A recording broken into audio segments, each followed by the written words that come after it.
రామయ్య 70 సంవత్సరాల వృద్ధుడు. అయినా గట్టిగా ఉన్నందున తన పని తాను చేసుకుంటాడు. తన తోటి వారు మాత్రమే మిగిలారు ఈ ఊరిలో. హాలిడేస్కు అప్పుడప్పుడు వచ్చి వెళ్ళే మనవడు మనవరాళ్ళు అయితే అతని బతుకు తెరువు ఏమీ ఇబ్బంది లేదు. ఏదో ఒక పని చేసి సంపాదించుకుంటూనే ఉంటాడు. పొలం నుంచి వచ్చే ఆదాయంతో రోజులు గడుస్తున్నాయి. భార్య శాంత అతనికి ఈ వయసులో తోడుగా ఉంది. తను చేతనైన కాడికి వండి పెడుతూనే ఉంటుంది. ఏ అనారోగ్యం వచ్చినా భర్తను మాత్రం పస్తు ఉంచదు. ఏది చేత కాకపోతే మాత్రమే రామయ్యకు ముందే చెప్తే ఆ ఊర్లో ఉన్న బడ్డీ కొట్టు దగ్గర చేసే టిఫిన్స్ తెచ్చుకుని ఆ రోజు తిని పడుకుంటారు. ఆ ఊరిలో అందరూ వృద్ధాప్యంలో ఉన్నారు. ఎవరికి వారు చేసుకుని తినగలిగితే చేసుకుంటారు, లేదా ఆ బడ్డీ కొట్టులో ఏదో ఒకటి తెచ్చుకుని ఆ రోజు గడుపుతారు.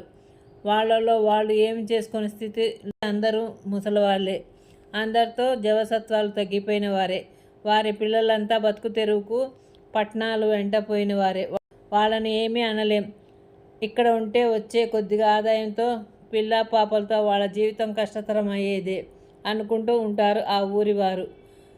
ఆ ఊరిలో ఉన్న పెద్దవారంతా వారి పిల్లలు ఎక్కడ ఉన్నా చల్లగా సంతోషంగా ఉండాలని దీవిస్తూ ఉంటారు. ఆ ఊరి వారంతా అంతకన్నా ఈ వయసులో వారు మాత్రం చేయగలిగేది ఏం లేదు. పరుగులు పెట్టలేని జీవితం వీళ్ళది. అందుకే ఇలా ఉన్న ఊరిలోనే ఉండిపోయారు. గుడ్ నైట్ పిల్లలు. నా కథ నచ్చినట్లయితే లైక్ చేయండి, షేర్ చేయండి, సబ్స్క్రైబ్ చేయండి.